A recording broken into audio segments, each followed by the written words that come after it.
And then what you do is you stand it up, untangling the throw line. Will it still hold? Yeah, sure it'll hold.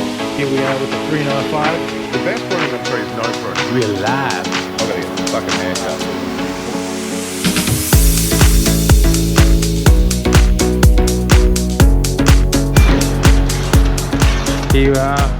Here we are with the 395. With the, what is it, 404 chain? 404 chain, 732 file, very blunt saw.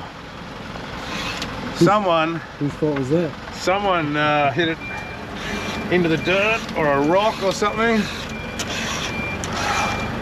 It must have been me, because I think I was the last person to use it. So if you're grinding a lot off, you can go pretty hard, but always make sure the last few strokes are nice and smooth. You can give the file a bit of a twist if you like.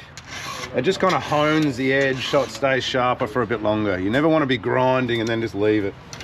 You always want to be nice and light at the end, nice and slow to finish. So here we are at a vet clinic, horse vet clinic, and we've got a bit of work to do, as you can see behind me. There's the boys. So we've got a bit of work to do. We've got this tree here, which has been pruned by someone just after the storms here a few weeks ago. They came in with an EWP and did some make safes, I assume. The little next to the coffee van there, best coffee in this side of Melbourne, probably in the whole of Melbourne, by the way. Potty coffee. This little sunshade got damaged, so we're going to try not to damage anything. We've got a hanging branch just up above it, so we'll go in there, we'll clean up all this in here, we'll probably remove this whole tree, and there's a little hanging branch up there I'll whip up in the harness and get that off, clean up these cuts down here, and this tree here, we're going to remove this whole tree. It's a large Corymbia maculata, or a spotty, what we call around here. It's really good timber. Probably the best timber you can get for just green, untreated timber. Really resistant to rot and pests. So we'll take this out because it's had a tear out. It would have been a co-dominant stem, I think. And it's reduced the diameter down low at a crucial structural point of the tree. It's reduced the diameter by about 30%, I'd say. So it's a very tall tree, catches more wind than the other trees. So we're going to remove this one completely, seeing as it is a high target area. This is a car park right here. Everyone comes in and they do parking here. So we've got to make it nice and clear. We've identified another one down here, Eucalyptus sideroxylon. Down there, you can see there's a bit of a tear out. We'll go look at it in a minute. And we'll just do some general cleanup. There's another little hanger up here, which I'll whip up and get that one out as well. And also I want to inspect, there's a crack up here in the union. So it's really an aerial inspection. You can see some weeping coming out. And there's co-dominant stems up there with a large crack between the two. So from the ground we can see a bit of a crack in the tree. Let's have a closer look. You can actually see right through that crack. That's quite a bad crack, and it goes right down past my feet. So that's a good 1.5 meters. We'll go up, we'll have a closer look at that and see what we can do. Some options are weight reducing the top, or height reducing so it doesn't catch so much sail area, so much wind, and reducing the height down. So we've got a few options with that. We'll see what we decide after we go up and have a look at it. So this is a place where I've taught students before. I used to bring in whole groups of students and we go around and do some pruning. So there's plenty of these pruning cuts from probably around probably about 1 or 2 years old, I'd say. So you can see this pruning cut here. I remember this particular one because a student, they cut it too close to the tree, so they cut into the collar, which takes away some of the tree's natural chemicals and characteristics to protect itself from funguses. So they were too close up high, and when they cut down, they slowed off their chainsaws like a lot of beginner people do. They slow down their cut at the end, and what happens is that stub has the opportunity to tear out, and it tore out this little bottom bit here. So that was a mistake by a student, but we've all got to learn somewhere, so that's what happens in training. You just try and watch them as best you can. This one here was also too close to the tree, and they cut through the collar at the top, and you can see the angle was a bit steep, a bit flat, so it should have been more upright like that and not cut through this part of the collar. But you can see the tree's reacting really well. You can tell it's a reasonably healthy tree, and these spotties are not eucalyptus, they're Corymbia maculata. They used to be eucalyptus. Corymbia maculata, they react really well, and it's a good indicator that the tree is reacting well. So whenever you look at a tree and you're working on a tree, you want to see the old cuts, preferably find out how old they are and see how the tree's reacting around it. So it wasn't a perfect cut. This one here. So this, I don't believe we did this. This looks too old for us. It looks older than, you know, a year or two. But you can see where the tree's died back. So if we take all this away, you can see the live wood around here of the collar and the dead bit. So really you could even take about an inch off this and remove that dead wood. And what that would do was that it reduce the time the tree has to seal up and over it. So we don't want to leave stubs.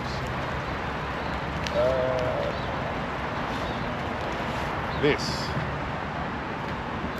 You can see the union where it's dark at the top. That probably would not have been joined. It wouldn't have been a very good lamination. So when we chop this down, I know there are ways we could keep this tree. We could height reduce it right down if we wanted to save it. We could do a lot of other things to manage the tree and keep it. But in this area, there's lots of trees around here. The property owner wants it gone anyway, and there is a significant risk for such a high target area. There's people parking underneath it all the time. So we will remove it, and they can go about planting more trees. This tree over here, this is one we did prune. So we talk about this with students a lot, about what to do with this tree. You can see it's heavily weighted out one side. There is a slight, tiny little fault in here, but it's not rotten. So the union is actually not too bad. So our plan was either remove the tree or do some work on it. So what we did is we weight reduced a branch that was going way out. We took that off to try and bring the weight back in, and our plan was to come back in a year or two, which we might even do today, and take off a couple more branches out that side, because I can see it's reacting well from the previous pruning about a year ago. So if you don't want to get rid of a tree, there are things you can do. There is a big fault here of a branch, and it's all torn out down here, so it's not great. But we decided to leave this here to give the tree the best opportunity to be retained. It's a small section. Even if this tears out and breaks, it's not going to hit it. There's no target out here. No one comes out here. And we've given the tree the best opportunity to correct itself. So we'll probably leave this here for another couple of years, maybe. We could weight reduce it a little bit more because there is a risk of it tearing out, and give it a lot more foliage to photosynthesize and regain its health again. Because ideally, we'd want this dominant stem to grow up and kind of correct itself and start growing back over here. Trees they're a self-optimizing organism. They'll grow to their conditions the best way they can. So the best pruning on trees, no pruning, just let them go. And they'll drop a branch here, and they'll get wind, so they'll start building up reaction wood, and they'll grow to the best in their environment. So this tree now, we won't touch it because we're just doing it's insurance work for storm damage.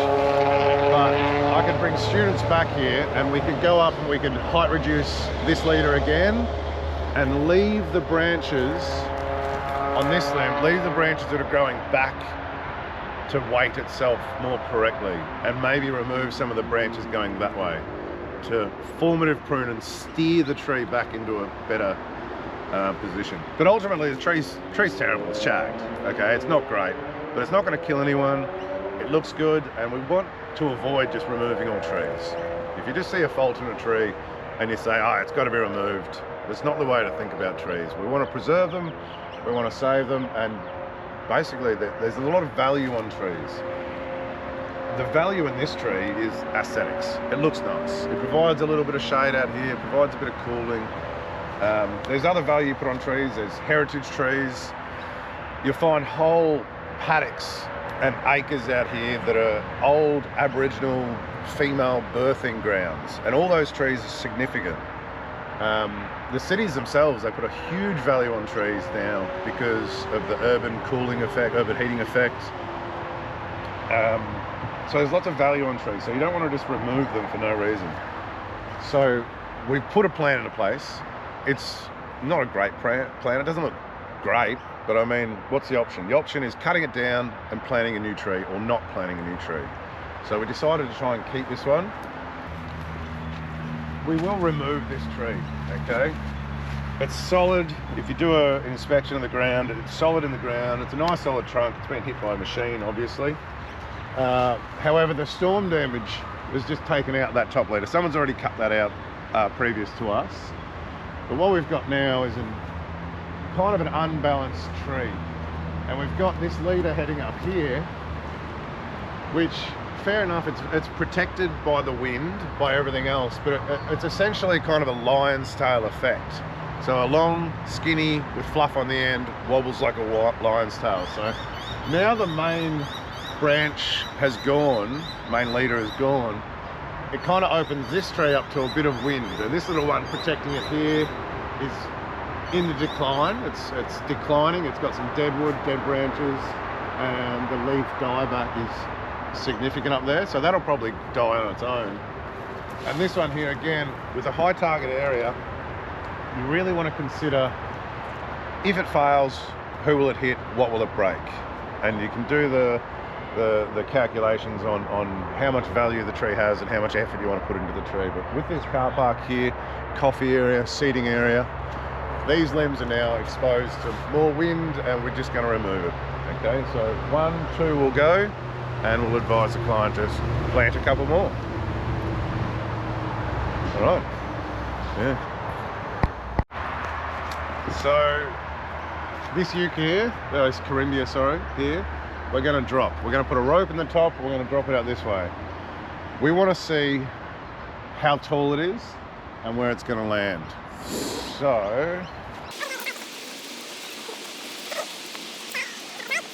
I can see there's a nice, reasonably clear path to drop the tree out this way, just to the side of these trees. We will pole saw off those side branches there, which we want to take off anyway, and we can squeeze it through this gap. So this is one way of figuring out how high the tree is and where it's going to land. This is a stick trick. It's a really good way, other than just guesstimating. We don't have a clinometer, we don't have a tape measure.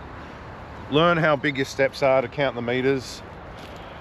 So you get a stick, what a nice straight stick, and you want to put it between here, between your hands, nice and flat, and you want to have it roughly to where your eye is, around about here, okay? And then what you do is you stand it up right like this. And what I want to do is I want to aim my hand at where I'm going to do the cut, and I want to get the top of the stick in line with the top of the tree.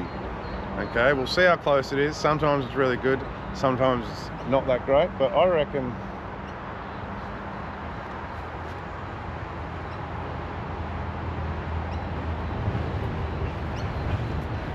so I can line up the tip of the stick to the top and the bottom to the ground. I think it will land here. So I might even stick this in, and we'll see how close we get.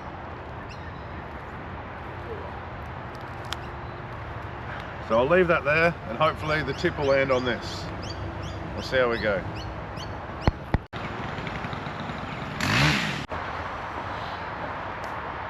So what's happening? just putting on the work rope, which needs to be milked and get rid of that fucking bloody edge on it. Trying not to swear.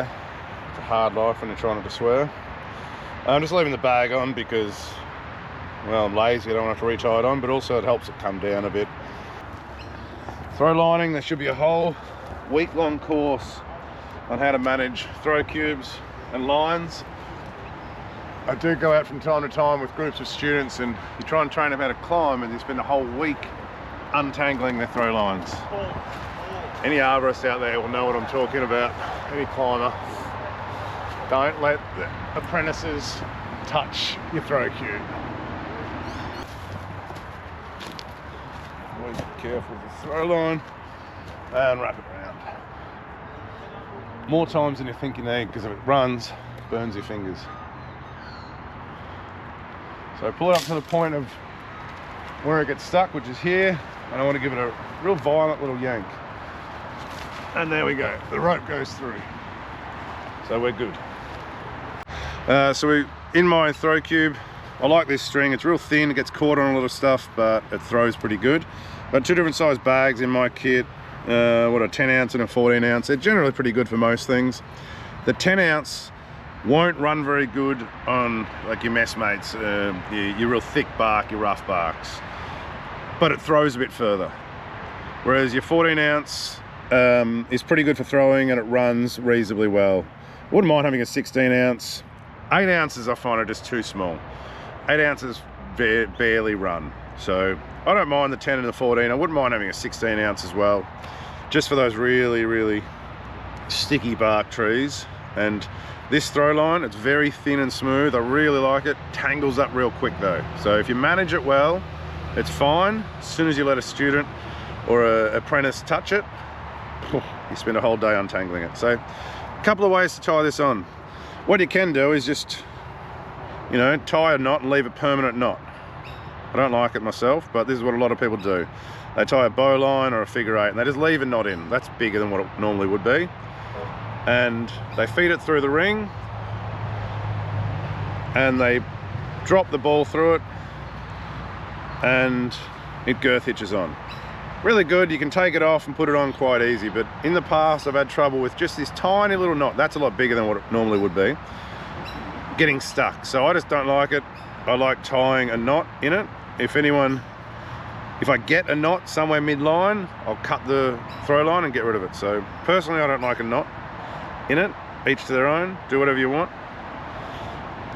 What I like to do is simply pass it through and then, so pass it through, pass it around itself, and then essentially it's a marlin spike, kind of. It's a granny's knot on the bite maybe, whatever you want to call it. And then it just cinches in tight. So you can end up doing that pretty quick, and then the quick pull to undo it really good. Another really easy way, this is what I advise a lot of people to do who are just learning. The most simple way of doing it is this. You hold the tail out like that, you put 1, 2, 3 twists in it, and you get this tail, and you don't pass the tail through, you get a bite, and you put a bite between the ring and the knot, and you simply pull that tight. And that's a really good simple one to do as well, because it comes in, I'd probably put one more wrap on it than I did, but it's a really good one to teach people. So I'll do that one more time really quickly, or with the magic of editing, no I won't, I'll just replay it twice. You hold the tail out like that, you put 1, 2, 3 twists in it, and you get this tail, and you don't pass the tail through, you get a bite, and you put a bite between the ring and the knot, and you simply pull that tight.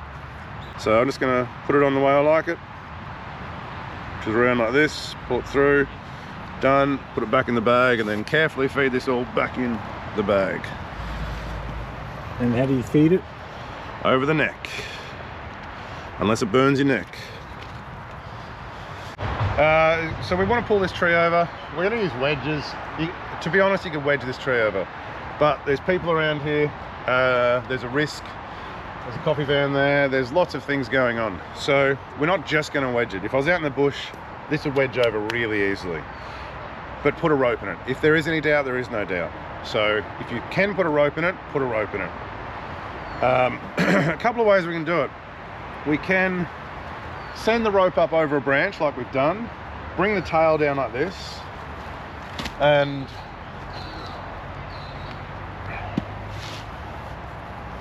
wrap it around, do your running bowline, and we're all good to go. So I can do that running bowline, pull that tight, and I can pull it out. The reason I like it is quick, simple, nice and dirty, gets it done, no need to worry about it. Also, if anything happens, you can actually take it off and retrieve it. The problem with this is the energy applied to the pull rope isn't pulling 100% sideways on the top of the tree. Okay, so if you look at it like this, I've got a pull rope. If I got it tied off to the top, 100% is pulling that tree over. If I've got it over a branch and back down to the back of the tree, that energy isn't being pulled directly in this direction. It's actually being pulled slightly down. So if it's a really risky pull and you definitely need all the pull you can get, don't do your base tie like this. Have it tied all the way to the top. Another reason that you wouldn't do what I said, is tie it all to the top, is if the top's too flimsy and you're going to snap it out. So this kind of tie alleviates the risk of that, because the force isn't pulling the top out, it's kind of pulling the top down. So have a think about each one. This is a nice strong point we're going to pull, and I want to make sure it pulls well, so I'm just going to tie it at the top. Okay, so this is your running bowline. Far better arborists and tree climbers than me tie it really fancy way. People do it really quickly. I just keep it nice and simple. We'll start off by doing just a regular bowline. A regular bowline is this. You have it on the palm of your hand with your thumb facing away from you, the tail facing towards you. Wrap it around the back of your hand. Then if I grab hold of that, and I can see I've got a loop here. So this is the loop I want to work with. Make it a bit tighter so it's easier to deal with. A big mucked up loop is really difficult to work with. Now I want to get the rabbit. The rabbit comes up out of the hole, and this is where people end up making mistakes tying the bowline. They then pull this tail up. Don't do that. Keep the loop that you want, and the rabbit goes directly around the back of the tree. Not this way, goes directly around the back of the tree and comes down. So this is just a regular bowline, and you pull these two tight and you tie, dress, set the knot always. So you can see this is correct because the tail comes out the inside of the knot. So I'll tie it again. I'll show you what happens if you go the other way and back down. Is it a bowline? Yeah, it's a variation of a bowline. Will it still hold? Yeah, sure, it'll hold. It's not the way the minimum industry standards in Australia says to do it, and I've looked up plenty of YouTube videos where they test all these knots, and this is an inferior version of the bowline. You might use it, fine. It's been working your whole life, no worries. But I advise everyone to do it the other way, with the tail coming out the inside of the knot, and then also from there it's easier to tie the Yosemite tie off if you're climbing using it for life support. So that's your bowline. So let's now show you the running bowline. Running bowline is this. I want it to run on this and essentially make a knot so we can cinch it off at the top. So palm of the hand, thumb facing up, tail facing down. Wrap it around the back of your hand. There's my loop. Before the rabbit comes up out of the hole, I'm going to take it around something, whatever I want it to be, which is the other rope. And now I just finished my bowline. Rabbit goes up and out of the hole, around the back of the tree, back down the hole. Hold these two tight. Tail comes out the inside. Tie, dress, set and finish. So we're all good. Now I can send that to the top of the tree and we can pull the rope. But any final words? No final words at all. Fingers crossed.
Oh, who was right?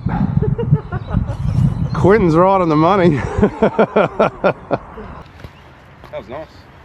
Yeah? Yeah, Any, it was a good fell. words? Nice and clean fell. Oh, I was a bit worrying with the coppers watching. Glad not to have it.